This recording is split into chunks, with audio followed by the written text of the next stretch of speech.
Alright, BobalosRex here.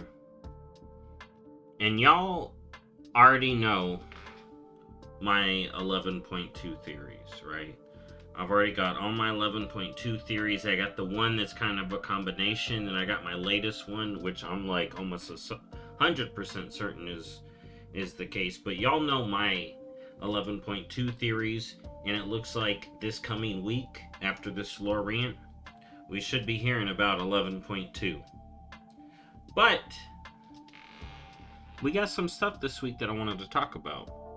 In the patch this week, okay, coming out late, well, it's Sunday when this comes out, but the week coming right up is Legacy of Arathi, okay? And we did get some interesting lore about the Arathi that I feel, y'all know I feel like the Arathi could be touched upon in Midnight and then after, right? That's how I feel. We are touching upon them right now, and the interesting part about the Arathi is something I talked about in a Arathi video I did a while back. But y'all know some of the implications I got from the Arathi, and I'll recap that in this video. But we got a very interesting reveal in this about their history, because in this book, all right, this guy Siegfried, who's still around, like you can find him in game, he talked about the story of this lost queen of the Arathi. Okay, so I want to start this off the bat. Could this be a fictional story the dude invented for Farron because she proceeds to not find the book later in the story? Yes, it could be made up. But the interesting part was he talks about it being guarded by the secret keepers. Okay. Could there be a secret organization of Arathi trying to keep some lore secret? From what we hear about the society and how it's run, empire, emperor, all that stuff, maybe. Alright? There's a lot of interesting implications. So they could be secret keepers to keep some stuff secret. Okay? But I wanted to analyze the story. Okay? Now you can go read the short story here. Let's bring it back up. I will actually link this if you want to read it. There's also an audio version and other people that read it on her YouTube as well. So y'all can check that out. But we're getting back to my theories because I think this story kind of plays into my theory. Now let's talk about it. So,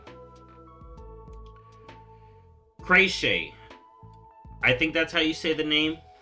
The lost queen of the Arathi, okay? What do we know about her? Well, we know she's a descendant of Thoradin and connected to Farron. She's Farron's ancestor as well as a descendant of Thoradin. Do we know how far away from Thoradin she is? No. That's the interesting part. There's more interesting stuff to analyze here. Okay? And then, so we know Arathi Empire, Thoradin, 2,800 years ago. Okay, remember that date. 2,800 years before the Dark Portal, so now it's 2,840 years ago. But 2,800 years before the Dark Portal, the Arathi Empire. Okay? And then it collapsed into smaller city-states, kingdoms, I think is the term would be. About 1,200. So the Arathi Empire went off in between 2,800 years and 1,200 years. Remember that. Okay? And this story happens before they left Eastern Kingdoms. Okay? And here's the big kicker to me.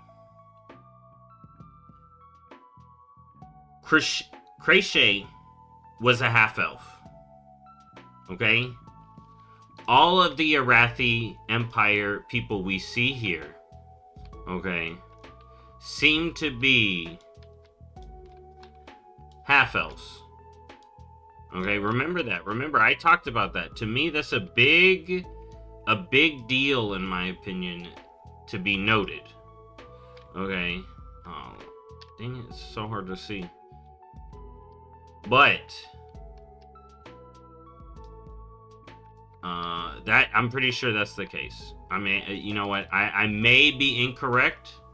See, half-elf. Okay, and then we got the half-elf customizations, right? So remember this. Okay. Half-elves. Okay, Crochet, half-elf. But they're called Arathi. You know what? I'm calling them half-elves, but they are Arathi. But the Arathi are basically all half-elves. The Emperor, half-elf. So, very interesting to me. If we go back to my previous theory, because here's the thing, right? Think about all the human kingdoms in northern Lordaeron. Lordaeron, humans. Okay, Stromgarde, humans. Alterac, humans. All of these in Warcraft 1 were just human kingdoms. Okay? Quel'Thalas was the elf kingdom. There wasn't a half-elf kingdom. Okay, there were half-elves around. Okay, in the lore. There wasn't a half-elf kingdom. The Arathi Empire being wholly half-elf, Arathi, you know, was always an interesting implication for me, especially because we see them leave the continent and are on this whole other continent. Here's this guy. This is the guy that said the story, and again, he's a half-elf. Okay?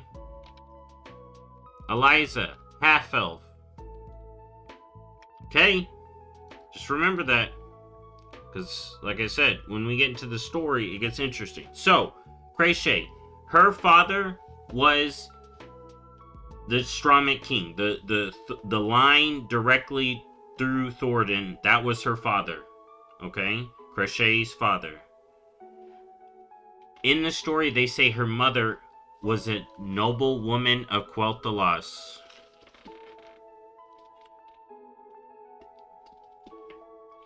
Unless her father was already half-elf, which could be the thing, this could literally be where we get the half-elf Arathi beginning. Okay? Was that drama? Did that bring about drama in her kingdom? Maybe.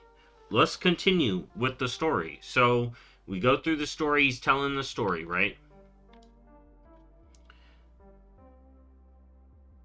The Lost Queen, it's kept by the Secret Keepers. We already know that she's a half-elf now. And now, in the story we hear about... Here, I'll bring up the story again here. In this story, we hear... Here, let's pull up where it is. It's in, like, the first couple. The Lost Queen of the Arathor, the Ballad of Crochet, the First Flame tell of the Lost Queen of the Arathor. Crochet was the daughter of kings, descended from the line of Thordan. She was your ancestor.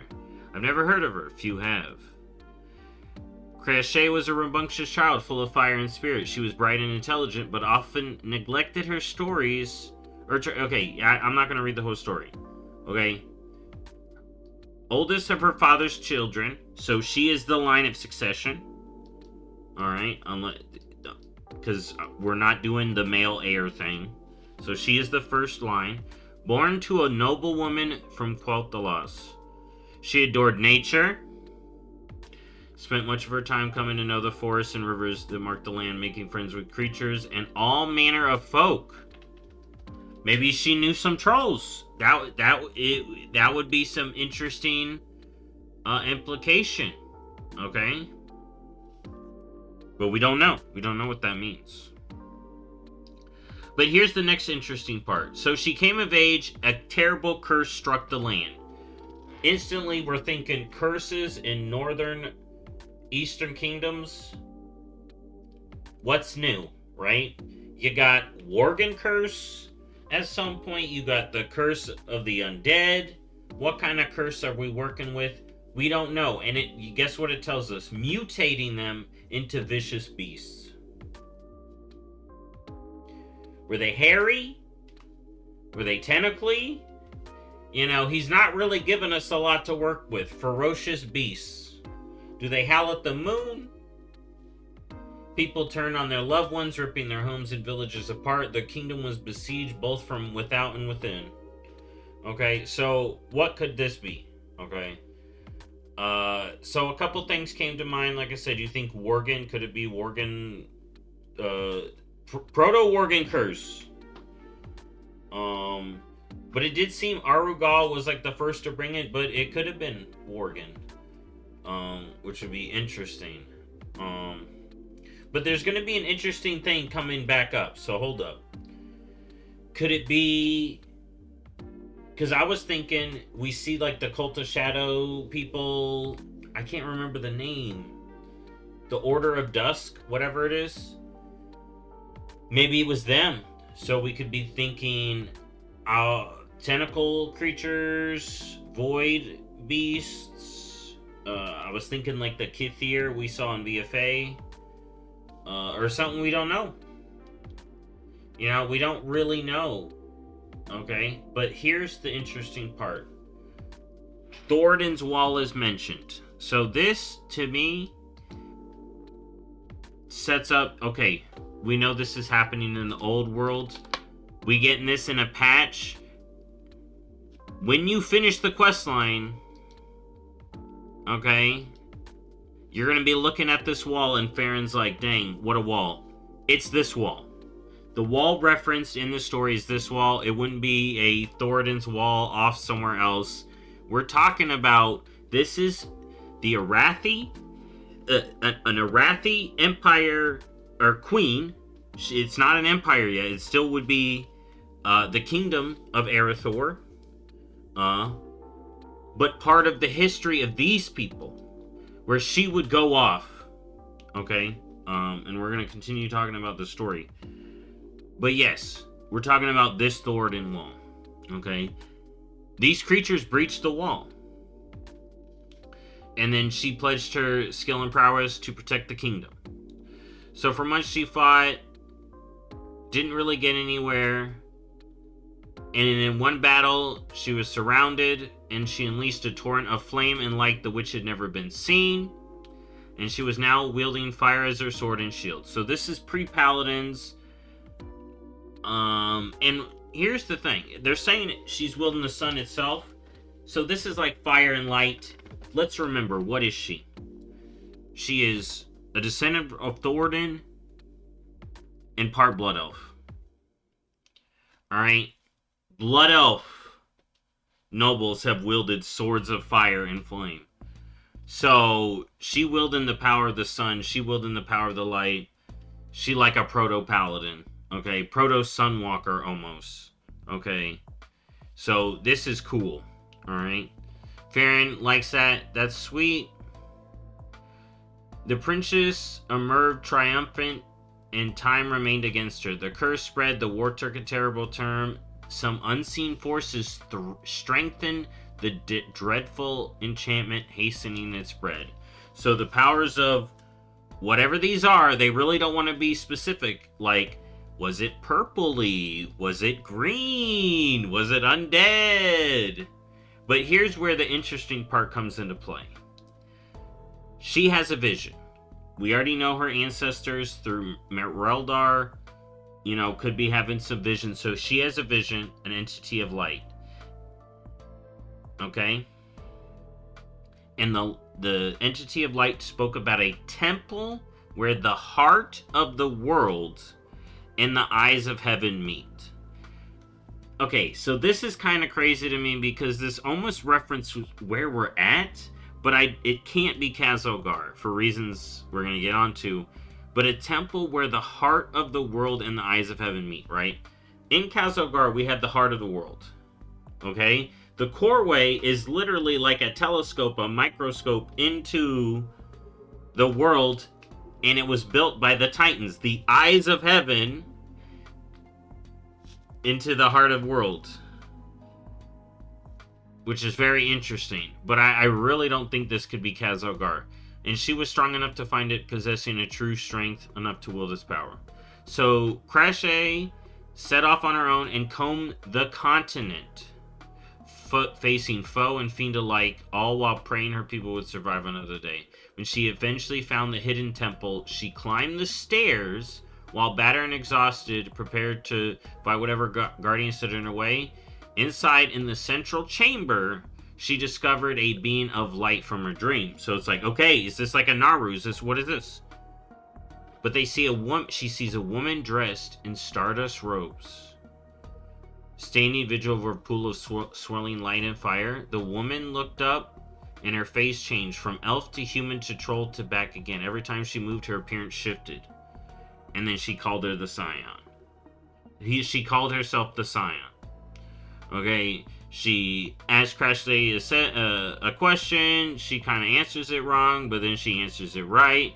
And then she bathes in the fiery waters of the temple.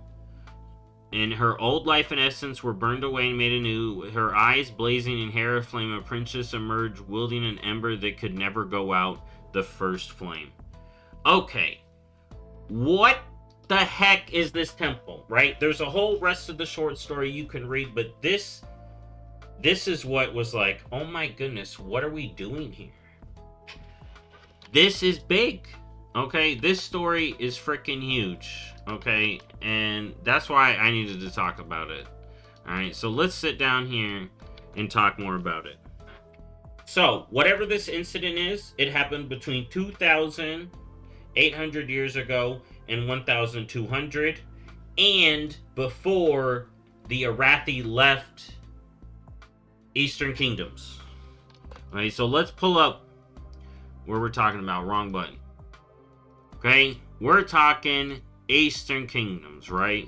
And here's the thing. This would be before the bridge is built here. Okay, this is pre-Thandal's span. So when she talks continent, she could just be talking about this. She could be talking about all of this. But she could just be talking about this. Okay? So let's talk about it. Okay? Telber Curse.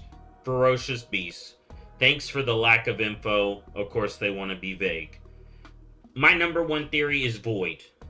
Okay? Because of what happens after she gets the first flame. Okay? She returned with the ember. She wielded both the light and fire to drive back the evil that tried to take the land. The queen even cleansed those who'd fallen to the curse, returning them to their previous form. Could this be Drust? Okay?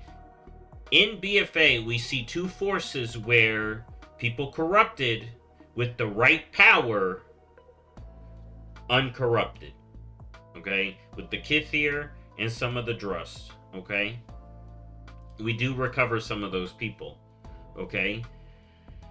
When we see undead, that to me screams it's not undead, because they usually, they aren't recoverable. Okay? With the Worgen, it could be them. You know, we're talking light and flame. Okay, Worgen are life and like nightmare. Well, it's actually more life. Like Goldrin's curse. Could we have seen a cure for the Worgen? But it would be weird that this would be coming back now. To me, though, if it was Worgen-like, this coming out now and being like, whoa, so now can the Worgen just be like, what? It just be a little bit odd and lead to some interesting implications going forward for the Worgen and Worgen paladins maybe. Like they couldn't be paladins because it would cleanse the Worgen or something. Either way, that's why I don't think it's Worgen. That's why I'm thinking similar to something like BFA. We're thinking something voidy, turning him to Kithi or the Squid people, because we do see some of them recovered. Or possibly the Drust, or this Cult of Shadows, right? We see the Cult of Shadows. you know? But it is very interesting to see her wielding light and flame with the high elf ancestry. We're dealing with the continent. This could very well be like the Sunwell. She went to the Sunwell, right? How easily could it be like she went to the Sunwell? But it's like, as a high elven noblewoman, wouldn't she be able to get in? Why would it be hard to get to the Sunwell? You know, and then to see the Scion, it would just be very interesting if it was the Sunwell, but it does sound very Sunwell-esque, and to see, like, what is the Scion, right? You think about the word Scion, you're like, what could we be thinking here? And it changing shape makes me think. Someone already talked about this on Twitter, like Queen Ashura already talked about this. I remember replying to that post. Talking about a Constellar, right? Yeah, it could very well be a Constellar. Or, like, I was thinking, like a version of Azeroth. Because it also talks about an upcoming battle, and of course, we're referencing Farron, and the upcoming battle right now does seem to be maybe be an Azeroth. And could we very well see this Scion? And what's interesting is the Scion could be where we're going to now. But then we talk about Krishay. Could we be talking about something in Zuluman? Could this be... We see a Titan facility, okay, in Zandalar. Trolls have built stuff on Titan facilities. Could we find out there was a Titan facility up here in Zuluman? That'd be very interesting. Okay. But we're talking about Lake of Fire. So the only thing I can think about a well of fire and light, and to get the first flame, is either the Sunwell, or I thought of a very interesting place, but it would be a very different place, okay? If she combed the whole continent, right, and she's talking about all of Eastern Kingdom, so she, like, crossed this without the bridge, right? The other place up here that could be, like, Tyr's tomb, could be where she got the first flame, and could be the source of the corruption. Because later in her story, she does the same thing Thoradin does. She bees queen for a while, then she passes power to her children, and they go on. It doesn't seem that she's the one that sets them off across the seas, which would probably be a later story that we'll hear. But she does go on to figure out what the source of the curse is. Could it be Xal'atash? Could we see her again? Could we see Krashnay again? Because here's the thing, she's a half-elf. Half-elves can live 1,000 years, right? Can they? How long do blood elves live? She could be around. You know, could the light keep her... She is the first flame. What does that mean? So it is very interesting that we could see this queen, this lost queen. Because she did, like Thoradin, leave to go fight whatever this shadow is. Now, she didn't end up where Thoradin was, because we see that in BFA. That's why I think Tyr's tomb is off. But what other place of light and fire? You know? The Isle of Quildanos, the Sunwell. This would have been built yet, but maybe the Blood Elves didn't have control of it at the time, or they re-got control over it over time. Who knows? You know? But the Blood Elves were established already in Crochet's time. But that's why I'm thinking, okay, so she cleared the whole continent. What other spots do we have up? I thought about Blackrock Mountain, but here's the thing. Blackrock Mountain would be different at this time, right? The War of the Three Hammers haven't happened. You know, actually at this point, the dwarves may still be sleeping. You know, maybe they woke up a little bit. You know, this area may be under dwarf, so we'd see Grimbatal used, Darazan, and then Casmodan, right? Ironforge, right? So we would have seen them in a couple of spots, but say she went here, and there was the mountain that would become the mountain we see, but maybe this was a hot spot for elemental activity, because she did get the first flame. Maybe it's more elemental, so I did have this theory cooked up, okay, because this would have been Red Ridge Mountain. Okay, it wouldn't have been Spooky Mountain. Okay, that would happen later. This is actually a lot more recent. Okay. But then, like I said, we do also have a Titan facility right here in the Badlands. So we have a Titan facility right here. So maybe she went to Uldaman. It doesn't sound like she went to Uldaman, but it was a possibility.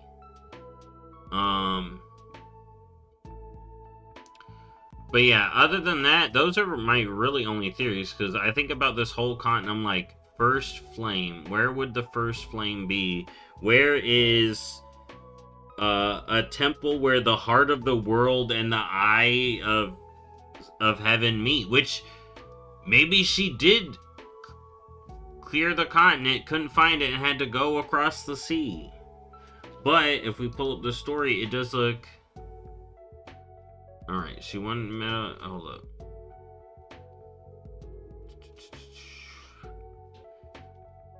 When she eventually... She set off on her own and combed the continent. Okay? So, it's on the continent. It didn't leave a continent. So, that's what I'm saying. If we're thinking here, I'm thinking she went up here. Alright. And we're gonna see this hidden temple... maybe in midnight. Okay. If not, there's my crazy theory that it was pre-Black Rock Mountain, maybe a hot spot for elemental fire. And that's about it for my theories there. But I definitely really love this story, and we do get a lot of implications here. Crochet being that first half-elf Arathi that would give us the whole empire of Arathi. Why is she the Lost Queen? Okay, who are these secret keepers? What else are they hiding? You have this empire. They would be having people keep stuff on the down low. Okay, what is this terrible curse? Y'all know my thoughts. I'm thinking Void. I'm thinking Kithier. Or maybe Druss, but I definitely think Void. Xalatath, we keep hearing stuff about Xalatath's past. What she was doing. This may be another thing she tried to cook up. But Azeroth stood against her again, and we may see Azeroth standing against her again. What do we think the Scion is? I'm thinking Azeroth because it was shifting between... Think about it. It was shifting between the races of Azeroth that Crochet has seen. Trolls, elves, humans. That's all she would have seen. She wouldn't have seen dwarves and stuff like that, especially if she stuck up only here. Part of me thinks this hidden temple is the Sunwell, but it wouldn't be hidden. But part of me also thinks it is either in Zulaman or in Quel'Tha Loss. Okay? Because that's where we see fire, light, these powers. Okay? And this is sounding a little Titan-y, but not, right? It gives you a little bit of that Titan, but not. And then again, fire, flame, light, blood elf. You think Sunwell. So maybe the Sunwell at this time period was hidden away by the blood elves. But then they decided to let her in. Alright. And then the Scion showed up to Crochet and was like, this is what I want you to do. Go into the waters. And then what would the waters of the Sunwell do? Okay. So that's kind of what I'm thinking. And maybe Xalatath has a lot more hand into the order. Here, let's pull up this order. Oh yeah, they don't really got a freaking dungeon. Nightfall. But yeah, the Cult of Shadows. They struck again. The Cult of Xalatath. But yeah, that's my theories. It's a great read, and I think that story in it gave us a lot to think about and a little bit of extra Arathi juice. And if we see Crochet again, I called it, because she could still be kicking. She's a half elf. She could still be kicking around. Who knows? And she would fit the Lost Queen. And I think it's her descendants, maybe a little bit after her descendants, the half elves. I think, and this does kind of fit into my theory, if she had to sneak into the Sunwell because she wasn't allowed, then maybe the Blood Elves don't like half elf. The humans ended up staying there, didn't like half elf. The half elf Arathi Empire left. Alright. So maybe we see her descendants in stories having to deal with that, and then those would be the descendants, the inheritors of the First Flame, that are like, yo, we're done with y'all's prejudice. We're going off to sea. Because they would have traveled farther than anyone that we've seen. Alright? Because everyone we've seen has been like on Kalimdor, maybe a little island that way, a little island that way. What the Arathi did was go beyond.